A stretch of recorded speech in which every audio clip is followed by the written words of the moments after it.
Hi guys, இன்னைக்கு நாம பார்க்க போற வீடியோ வந்து என்னன்னு பாத்தீங்கன்னா Google AdSense உடைய ரிப்போர்ட் வந்து நாம பார்க்க போறோம். சரிங்களா? ஃபர்ஸ்ட் ஆஃப் ஆல் நான் உங்ககிட்ட என்ன சொல்ல விரும்புறேன்னா என்ன ப்ரோ நீங்க டெய்லியுமே ஒரே கண்டென்ட் போறீங்கன்னு சொல்லிட்டு ஒரு சிலர் வந்து கேட்பாங்க. நண்பா இதுல நீங்க நல்லா நோட் பண்ண வேண்டியது என்னன்னா ஒவ்வொரு நாளைக்கும் ஒவ்வொரு விதமான ட்ரிக்ஸ் சொல்லி கொடுத்துட்டு இருக்கேன்.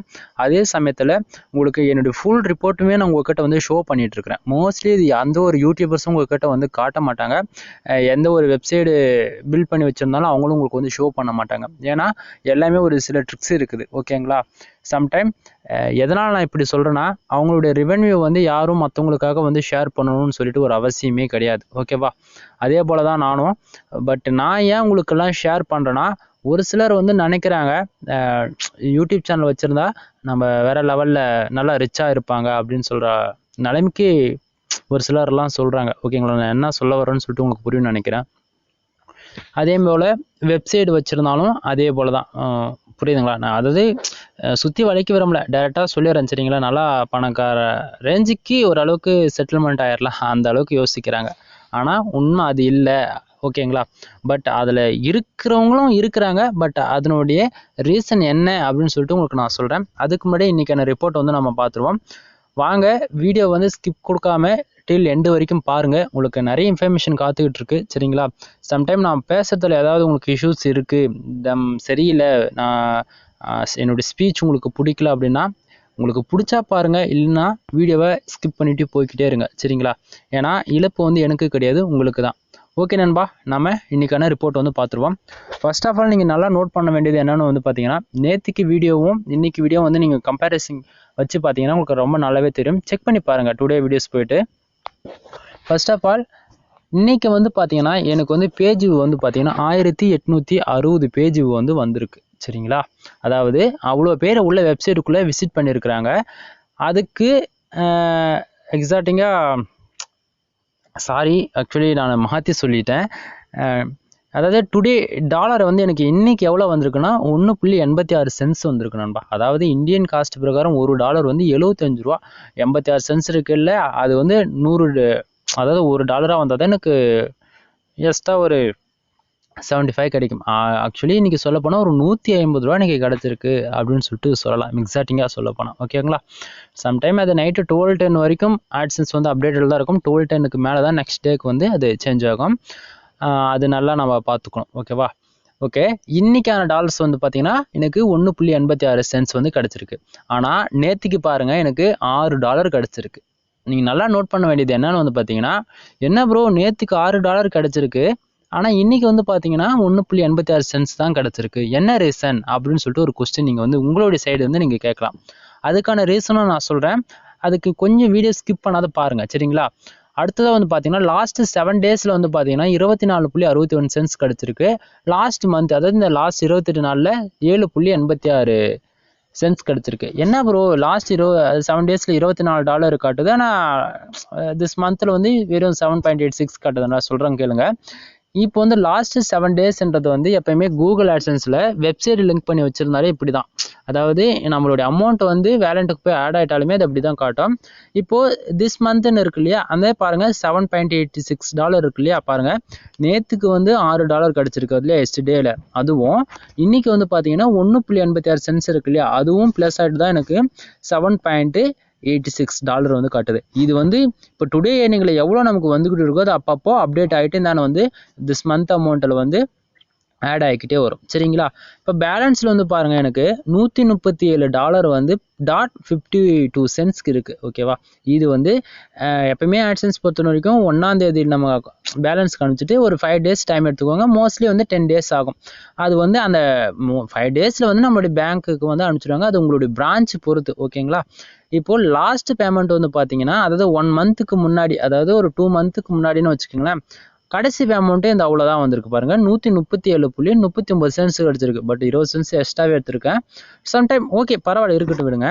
இப்போ அப்படியே கீழே வந்து பார்த்தீங்கன்னா பாருங்கள் பேஜ் வந்து 1350 பேஜ் வந்து எனக்கு கிடச்சிருக்கு. சரிங்களா? அதாவது வெப்சைட் விசிட் பண்ணவங்க வந்து 1350 பேர் வந்து வெப்சைட் வந்து விசிட் பண்ணியிருக்காங்க. அந்த வெப்சைட் விசிட் பண்ணதில் 62 பேர் வந்து ஆடை வந்து கிளிக் பண்ணியிருக்காங்க. அதாவது நீங்கள் மொபைலில் ஒரு வெப்சைட்டை விசிட் பண்ணிங்கன்னா ஒரு ஹெட்டர் ஆடோ அல்லது ஃபுட்டர் ஆடோ அந்தமாரி ஏதாவது ஒரு ஆடை கிளிக் பண்ணுறீங்க இல்லையா, அந்த ஆடோட கிளிக்ஸ் தான் இது. ஓகேங்களா? அதே போல் பேஜ் ஆர்பிஎம் 1.38 இருக்கு. சிபிசி வந்து பாருங்க 0.3 இருக்கு. அதாவது இந்த ஆர்பிஎம் அண்ட் சிபிசி இது ரெண்டும் நமக்கு ஐயில் இருந்தால் மட்டும்தான் நமக்கான இன்கமிங் சோர்ஸ் நல்லா இருக்கும். இல்லைனா கண்டிப்பாக இருக்கவே இருக்காது. ஓப்பனாக சொல்ல போனோம். ஓகேங்களா? இப்போ எக்ஸாம்பிள் எடுத்துக்கிட்டா ஆர்பிஎம்ல வந்து ஜஸ்ட் ஒரு லெவலுக்கு மேலே இருந்தால் பெஸ்ட்டாக இருக்கும். அதேமாதிரி சிபிசியில் வந்து 0.3 இருந்தால் கூட பரவாயில்ல அப்படின்னு சொல்லிட்டு போயிடலாம். பட் ஆர்பிஎம் பாருங்க ரொம்ப ரொம்ப 1.38ன்றது ரொம்பவே கம்மி. சரிங்களா?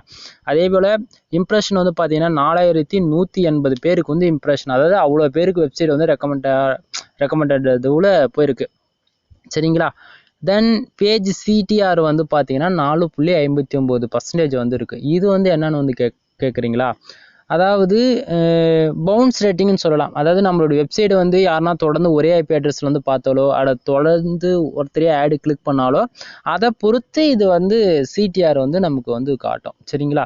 ஓகே, இப்போ மெயினாக நம்ம பார்க்க வேண்டியது என்னன்னா, நேற்றுக்கு எப்படி எனக்கு $6 வந்திருக்குது, பட் இன்னைக்கு ஏன் $1.86 தான் வந்திருக்குன்னு சொல்கிறேன் கேளுங்க. எப்பவுமே இந்த ஆட்சன்ஸ் வந்து லாஸ்ட் 7 days கால்குலேட் பண்ணி தான் நம்மளுடைய பேஜோடைய சிபிசி அண்ட் தென் சிடிஆர் வந்து இன்க்ரீஸ் ஆகும். சரிங்களா? அப்படியே லாஸ்ட் 7 days நம்ம எந்த மாரிலாம் போஸ்ட் போகிறோன்னு எடுத்துட்டான் அல்காரிதம் வந்து க்ரோல் பண்ணிட்டு அதுக்கு தகுந்த போல பேஜோடைய சிடிஆர் அண்ட் ஆர்பிஎம் வந்து இன்க்ரீஸ் ஆகும். சரிங்களா? அது இல்லாமல் அதாவது நம்பர் 1 ட்ரிக்ஸ். நம்பர் 2 வந்து பார்த்தீங்கன்னா கண்டென்ட் வந்து மாற்றி போட்டிங்கன்னா திடீர்னு ட்ராப் ஆகும். சரிங்களா? நான் வந்து ஒரே கண்டென்ட் போட மாட்டேன். நான் ஒரு சில டைமில் டெக் பற்றி போடுவேன். மோஸ்ட்லி அந்த டவுன்லோடு கண்டென்ட்டு என்னுடைய கண்டென்ட்டுக்கு வந்து இன்கமிங் வந்து ரொம்ப கம்மியாக தான் இருக்கும். சரிங்களா? அதனால் இன்கமிங் நான் எப்பவுமே மோஸ்ட்லி $1 வந்தாலே போதும் அப்படின்னு சொல்லிடுவேன். இப்போது இன்னிலேருந்து எஸ்டர்டே பார்ப்போம். ஏன் நேற்றுக்கு வந்து $6 வந்திருக்கு அப்படின்னு சொல்லிட்டு சொல்கிறேன் பாருங்கள்.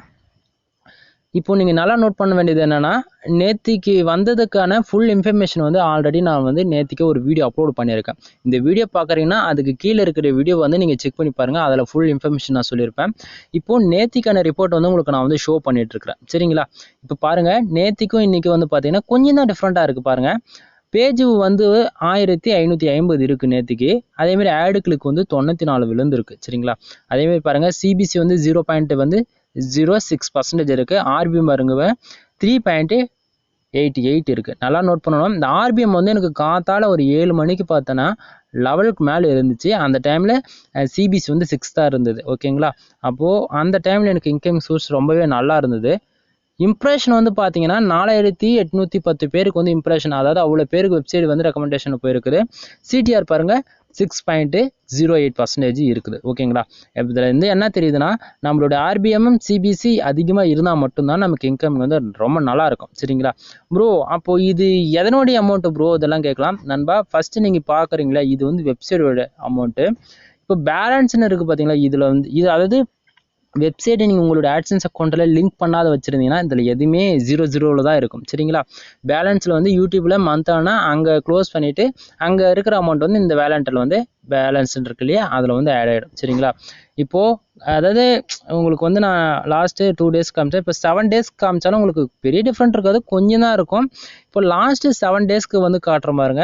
என்னுடைய வெப்சைட் வந்து மோஸ்ட்லி வந்து லாஸ்ட்டு 7 days தான் இருக்குது எல்லாத்துக்குமே. நான் வந்து டுடே ரேட்டில் வந்து காமிச்சதான் உங்களுக்கு ஏன் அப்படின்னு சொல்லிட்டு தெரியும். பாருங்கள், லாஸ்ட்டு 7 days வந்து எனக்கு 7760 பேர் வந்து மாற்றி சொல்லிட்டேன் 9760 பேர் வந்து வெப்சைட் விசிட் பண்ணியிருக்கிறாங்க 7 daysல. சரிங்களா? இப்போது அதேமாரி ஆடு கிளிக் வந்து 500 விழுந்துருக்குது. ஆர்பிஎம் பாருங்கள் 2.52% இருக்குது. சிபிசி பாருங்கள் 0.5 தான் இருக்குது. சிடிஆர் 5.12 இருக்குது. அதாவது எப்பவுமே சிடிஆர் வந்து 10க்கு மேலே போகக்கூடாது. அது மாரி 10க்கு மேலே போகுதுன்னா உங்களுக்கு சிபிசி அண்ட் ஆர்பிஎம் வந்து மோஸ்ட்லி 30க்கு மேலே இருந்ததுன்னா சிடிஆர் வந்து இன்க்ரீஸ் ஆகலாம், இல்லைனா ஆகக்கூடாது. சரிங்களா? இம்ப்ரெஷன் பாருங்கள் 31300 பேருக்கு வந்து இம்ப்ரெஷன் போயிருக்குது. சரிங்களா? இவ்வளோ தான். உங்களுக்கு ஏன் வந்து நான் லாஸ்ட்டு 7 days ஸ்டார்டிங்கே காட்டியிருக்கலாம்.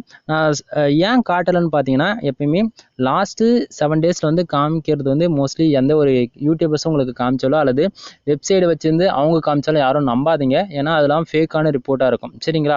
டுடே அன்னைக்கு வந்து இப்போ எக்ஸாம்பிள் எடுத்துக்கிட்டா இப்போ ஒரே நாளில் ஒரு சிலர் வந்து $100 எனக்கு வந்துச்சு அப்படின்னு சொல்லிட்டு சொல்லுவாங்க, $50 வந்துருச்சு அப்படின்னா டுடே ரிப்போர்ட்டில் அவங்க வச்சு சொல்லுங்கள். அதாவது கமெண்ட் பாக்ஸில் கூட நீங்களே பின் பண்ணுங்கள், இன்னைக்கு எனக்கு எவ்வளோ ஆடுகளுக்கு வந்தது எவ்வளோன்னு சொல்லிட்டு அதை வச்சு கம்பேரிசன் பண்ணி சொல்லுங்கள். அப்போ தான் உங்களுக்கும் கரெக்டான ரிப்போர்ட்டாக என்னான்னு சொல்லிட்டு உங்களுக்கு தெரியும். சரிங்களா? ஏன்னா ஒரு சிலர் வந்து லாஸ்ட்டு வந்து 1 month ரிப்போர்ட் வச்சுட்டு கூட சொல்லுவாங்க. அப்படிலாம் நம்மளால் சொல்ல முடியாது நண்பா. அதால் டுடே ரிப்போர்ட் வச்சு பார்க்கும்போது ஓரளவுக்கு நம்மளால் ரெக்கக்னைஸ் பண்ணிக்க முடியும் எதுவாக இருந்தாலும். ஓகேங்களா?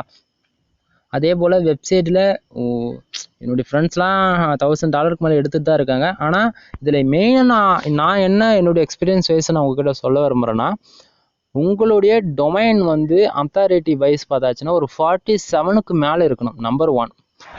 ஏஜ் வந்து பார்த்தீங்கன்னா மோஸ்ட்லி ஒரு 3 years உங்களுடைய வெப்சைட் வந்து டொமைன் எல்லாமே கிராஸ் ஆகிடுச்சு, ஹோஸ்டிங் எல்லாமே கிராஸ் ஆகிடுச்சுன்னா நல்ல ஒரு ரெவென்யூ வந்து வெப்சைட்டில் வந்து எதிர்பார்க்கலாம். சரிங்களா? எனது ஜஸ்ட்டு என்னுடைய டொமைன் வந்து அத்தாரிட்டி 8 தான் இருக்குது. ஸ்டார்ட் பண்ணி ஜஸ்ட்டு ஒரு 4 month, அதாவது 5 month ஆகிடுச்சுன்னா வச்சுக்கிங்களேன். எக்ஸாக்டிங்காக சொல்லப்போனால் டொமைன் அத்தாரிட்டி 8 வச்சுக்கிட்டு தான் நான் இந்த பாடு பற்றிட்டு இருக்கிறேன் என்னுடைய வெப்சைட்டை.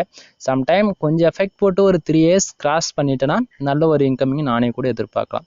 எனிவே நண்பா, இன்றைக்கான வீடியோ உங்களுக்கு பிடிச்சிருக்குன்னு நினைக்கிறேன். சம்டைம் நீங்கள் ஒரு யூடியூபராக இருந்து இந்த வீடியோஸ் நீங்கள் ஃபுல்லாக வாட்ச் பண்ணுறீங்கன்னா ஃபஸ்ட்லேருந்து எண்டு வரைக்கும் உங்களுக்கு யூடியூப் சேனல் சப்ஸ்கிரைபர் வேணும், தென் மானிட்டேஷன் பண்ண முடியல, தென் வெப்சைட்டுன்னு என்னன்னு தெரியல அப்படின்றவங்க யாராக இருந்தாலும் சரி, கீழே டெலகிராம் குரூப் வந்து நான் கொடுத்துருக்கேன். அதாவது 2 குரூப் கொடுத்துருக்கேன், bell Tamil solar then full play. சரிங்களா? 2 குரூப்லேயே வந்து ஜாயின் பண்ணிவிட்டு உங்களுக்கான எனி டவுட்ஸ் எதுவாக இருந்தாலும் ப்ரைவேட்டாக சேட் பண்ணுங்கள், உங்களுக்கு நான் ஹெல்ப் பண்ணுறேன். அது மட்டும் இல்லாத யூடியூப் சப்ஸ்கிரைபர் ஆர் வாட்சிங் அவர் வந்து நான் வந்து பெய்டு சர்வீஸாக ப்ரொமோட் பண்ணி எடுத்து கொடுத்துட்ருக்குறேன். சரிங்களா? உங்களுக்கு அப்படி வேணும்னாலும் நீங்கள் வந்து ப்ரைவேட்டாக எங்கூட சேட் பண்ணலாம். சம்டைம் உங்களுக்கு வெப்சைட் வந்து விசிட்டர் வேணும் அப்படின்னாலும் கன்ஃபார்ம் என்னால் எடுத்து கொடுக்க முடியும். யூடியூபுக்கு வந்து வியூஸே வரனாலும் அதுவும் பண்ணி தர முடியும் என்னால். உங்களுக்கு எதுவாக இருந்தாலும் டெலகிராம் குரூப்பில் வந்து ஜாயின் பண்ணிவிட்டு உங்களுக்கான எனி டவுட்ஸ் வந்து கேட்கலங்க.